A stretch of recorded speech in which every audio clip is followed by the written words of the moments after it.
Riwruok mar Lakteche mapacho kaka MPDU kaachiel gi mano makedo ne ratich jotij sirikal obuogo dhi ng'anyo pono ni sirikal ok dhi bero okumba mar thieth mar SHA ma osebedo gi ng'ikruok mathoth. Davji Atela, ma en jagoro mongirore e riwruok mar KMPDU, oyango ni jotije sirikal kama oting'o lakteche wetene kale midhiero mathoth e kinde ma gimanyo thieth ka gitiyo gi okumba thieth mar SHA ka ng'eny ute thieth ywago gope mathoth ma piny owacho pok ochulogi. To Modege, ma en jaod bura manyatike, oseyomyom mar tend okumba thieth mar SHA kaka gino mamono okumbano tiyo e yo makare ka koro kwayo sirikal mondo olok tend SHA.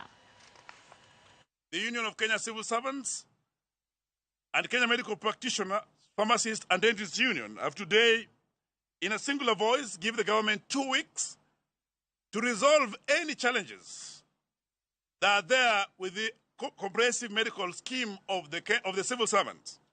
within 2 weeks. Failure to which we are going to begin a series of demonstrations from 18th of this month. And after that, we are going to issue a joint strike notice that will see to it that the civil servant from the ministries, from the counties, and in the entire country go on strike to demand that their money that are being deducted as a statutory deduction in Social Health Authority, their money that they forfeited in medical allowance, actually give value to them. We want change in SHA management.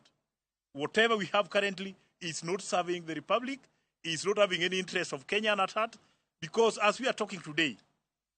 we have a number of civil servants who are stuck in the hospital, cannot be discharged because of the payment of hospital bill.